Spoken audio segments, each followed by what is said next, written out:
First person shooter has aged like milk. Oh my goodness. We gonna spend this video breaking down every lyric, every line in that song that has been reversed, falsified, cap, all of it. Because I promise you, this is one of the worst aging songs we've heard in recent memory, like really ever. And it might feel like I'm being dramatic, but bro, when we break this down, I'm telling you, this song has aged horribly.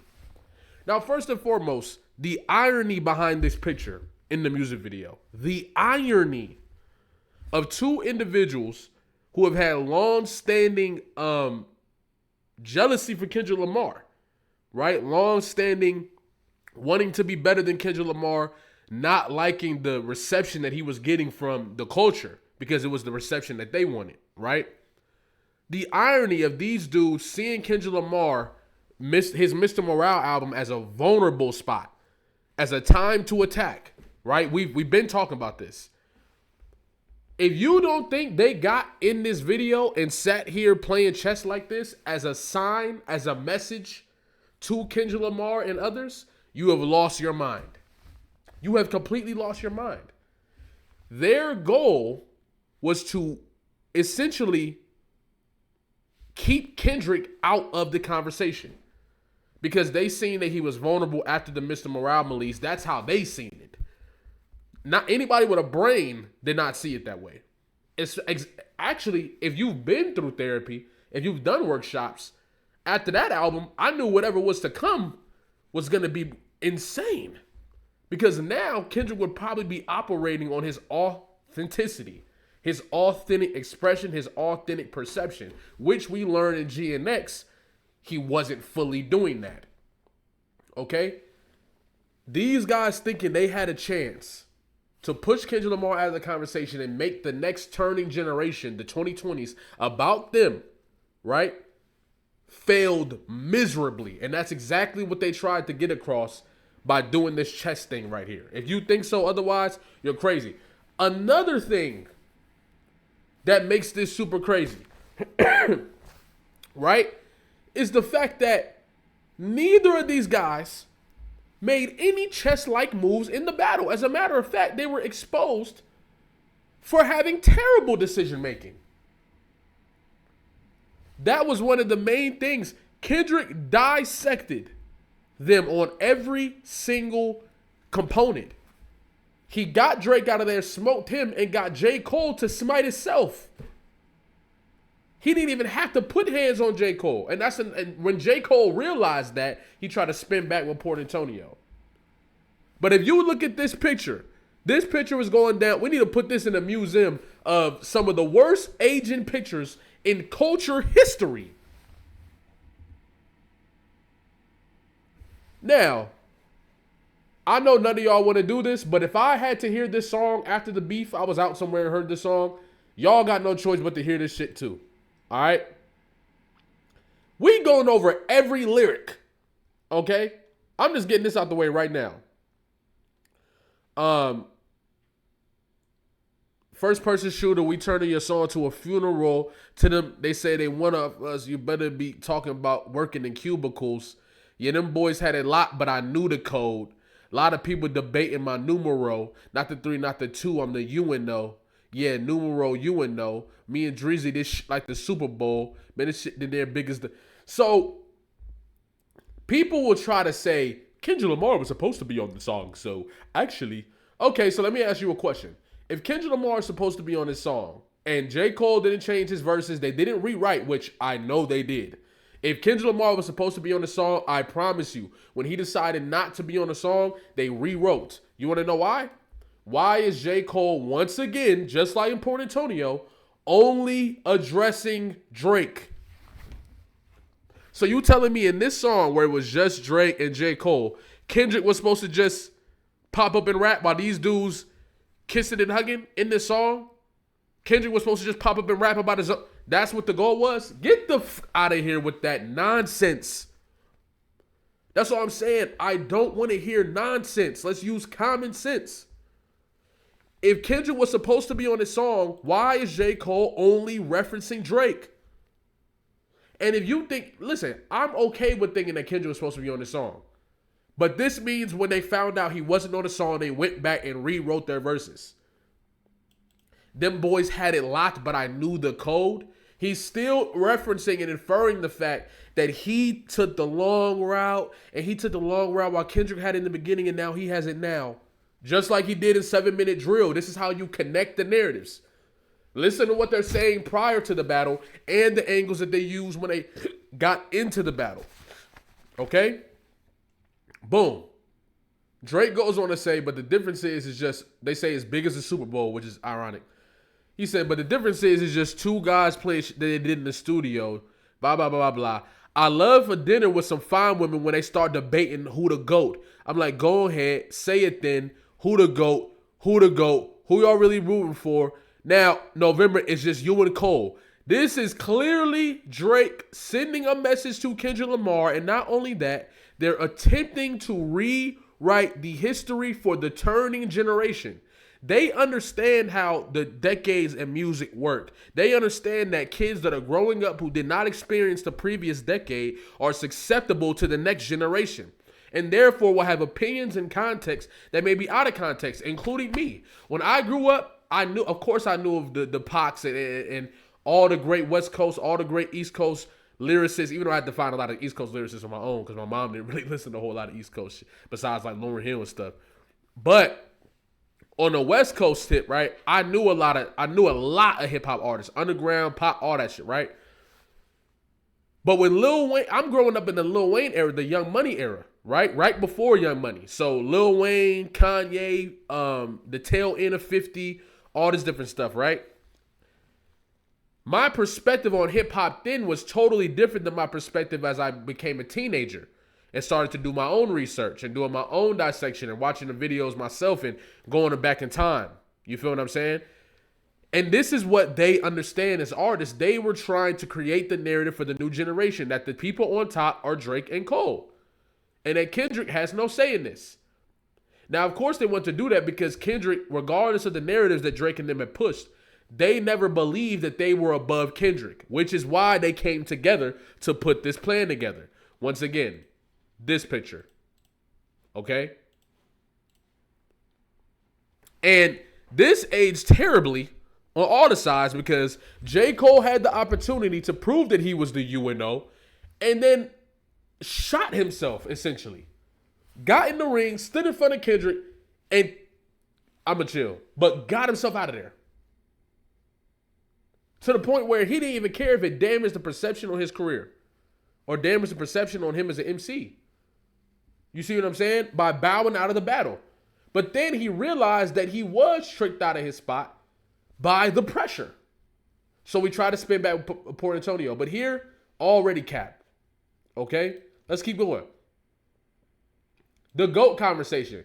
Drake, you were never going to be the GOAT because you don't write. But let's just say in the hypothetical world, people believe that you wrote all your stuff. Right? You really did have the opportunity to seal it. But you got packed up. And I think a lot of the fact he got packed up was because instead of focusing on making great songs, he realized he couldn't compete with Kendrick or was afraid of what Kendrick was going to do.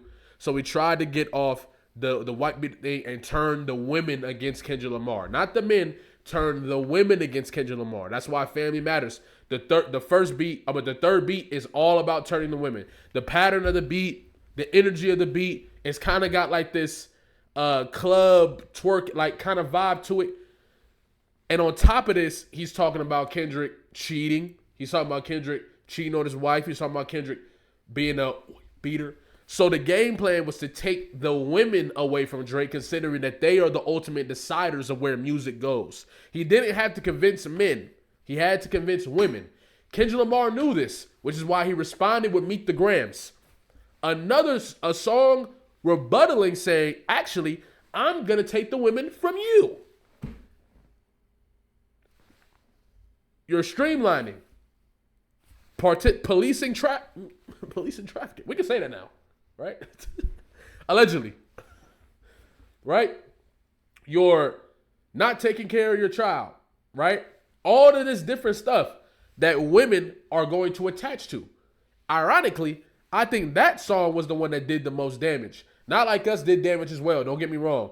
And I think, but if we talking just, do you remember the mood of those days and what was being posted on social media and all that? That wasn't just it turned away from a battle to an expose of a lot of different stuff. Anyway, let's get back to the song, man, before I start ranting. Anyway, so thirsty to put me in beat, dissecting my words and start looking too deep. I look at the tweets and sucking my teeth. I'm letting it rock because I love the mystique. This is around a time where they thought J. Cole once again was sneak dissing somebody, and it was young boy, and that created a whole narrative that he's sneak dissing. This sneak dissing stuff came way before Kendrick, bro. Mind me, y'all. I'm kind of sick once again. Can't trust everything that you saw on G. Just know if I diss you, I'll make sure you know that I hit you. I'm on your caller ID. Cap. Because you're dissing Kendrick in this song, and you're not saying his name. Okay? I'm naming the album The Fall Off. It's pretty ironic because it ain't falling for me. Still in it getting bigger. They waiting on a kid to drop like a father to... Love when they argue the hardest MC. Is it K. Dot? Is it Aubrey or me? We the big three like we started the league, but right now I feel like Muhammad Ali. This was J. Cole's... Now, Drake manipulated J. Cole because he gave J. Cole an opportunity and a platform to solidify himself amongst the big three, even though he was the one that initiated the conversation, and Drake and Kendrick never really referenced the big three. They never took it seriously. But Drake knew what he was doing here, okay? But J. Cole jumped on the opportunity.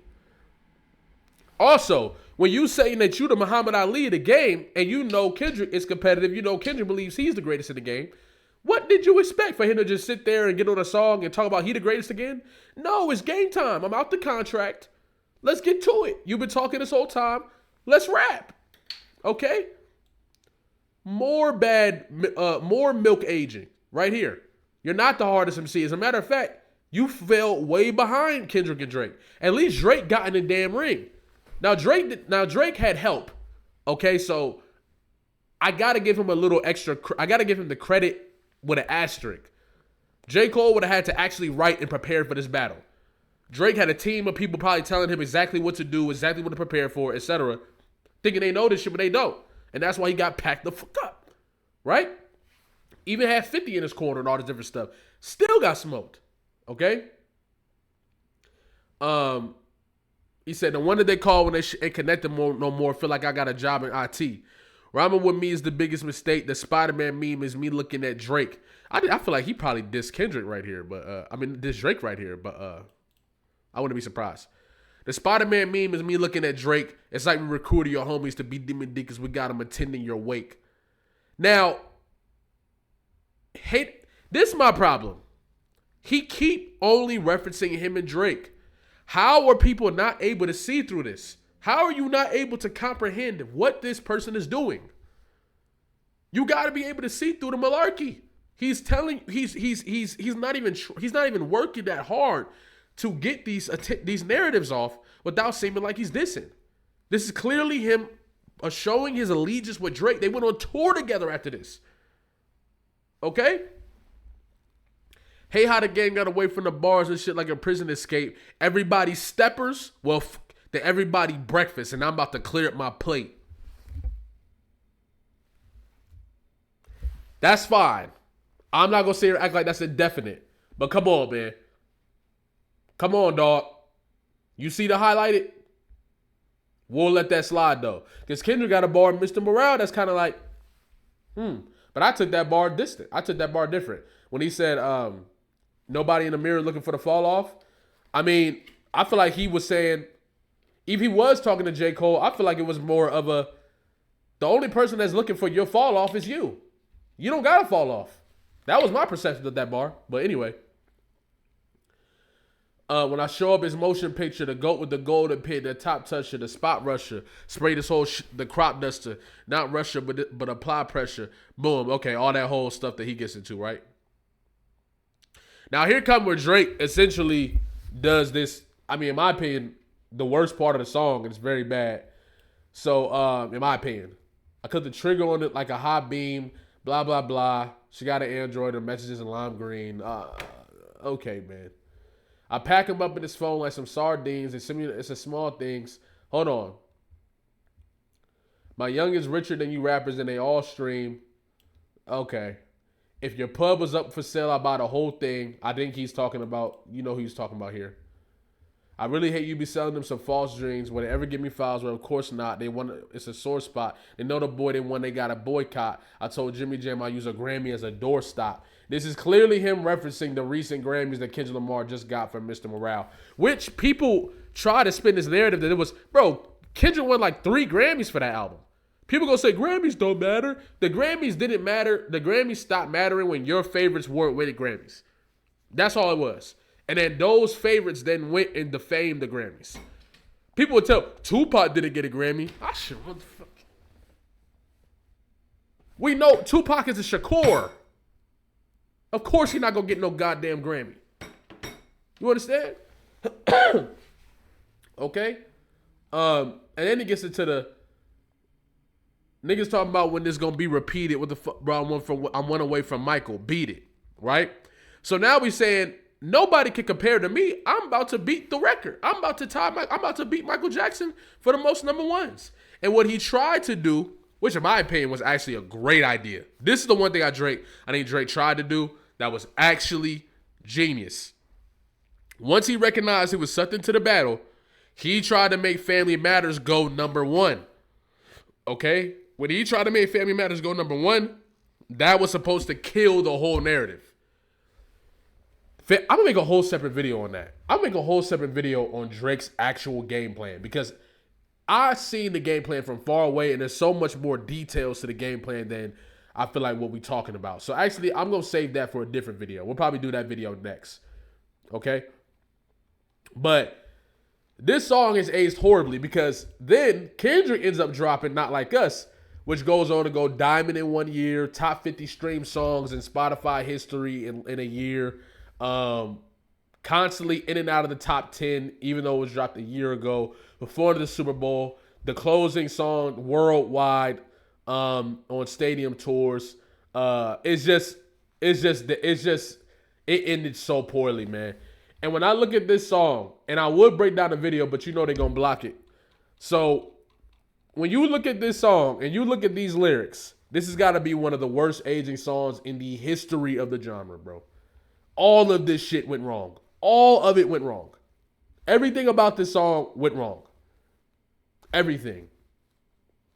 And it's crazy looking back and then going to listen to Port Antonio and then seeing the result of the lawsuit. It's like, damn, dog.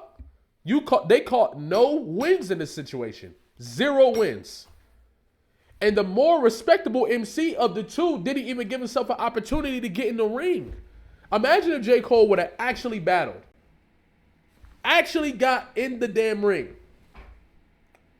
He'd be fine. Even if he got packed up, he'd be fine. He could lose the battle, make an album about it, and go on about his day. But he didn't even get in the ring, man. You feel what I'm saying? After all this talk, the numero uno, Drake talking about he's the GOAT and all this different stuff. I'm one away from Michael. Bro, this song came out in 2023. 2023. And he still hasn't broken that record. And it's looking like he's never going to break the record. That is poetic justice right there. That's poetic justice right there. To do everything you can to try to get past Michael Jackson, which would have brought him some extra time to drop a project and boom, boom, boom, but nothing was hitting. And now you lost the lawsuit. Bro, this song is aged terribly, man. Let's just get this out of here. First person shooter, aged horribly, aged like milk. Like, comment, subscribe, especially if you're new here, especially if you've been here. You feel what I'm saying? I really appreciate the love. I actually plan on putting together a Patreon very soon because I want to give y'all more content that, you know, is less YouTube appropriate. You feel what I'm saying? More insight on what's going on behind the scenes, things of that nature. So I will be making a Patreon, putting the Patreon together for the people that's interested in that type of content. Then we can really have some real discussions in this month. You feel me? We do have discussions, but I do want to get into the unfiltered discussions on the Patreon. And there's a whole lot of unfiltered discussion I would like to have with y'all, whether you agree with me or disagree with me, okay? If you haven't seen the music video me and Baby OG just dropped, everybody love it. They talking about it sound like some Bone Thugs and Harmony. Shout out to Koala T Reacts. I appreciate you for reacting. Shout out to the Big Zoe for reacting. That's love. I appreciate y'all. I didn't even have to ask. Bro just came out the way and showed love. That's love right there. You feel what I'm saying? I really appreciate that, big dog. And yeah, thank you to everybody that's been checking it out. But I'm gonna put it in the related videos. Like I said though, terrible Asian song. You feel what I'm saying? And yeah, I'm probably finna keep doing videos. I'm supposed to be resting because I'm sick, but you know what I'm saying? I've been, you know what I'm saying? We taking the immunity boost, the vitamin C and all that good stuff. So I feel a little better than I did yesterday. It's like kind of going in waves, but I'm gonna keep trying to do videos. If I don't make a video tomorrow for Sundays, then I'll probably go live. But yeah, I appreciate y'all. Love y'all. Like, comment, subscribe, especially being here. I'm gonna catch y'all.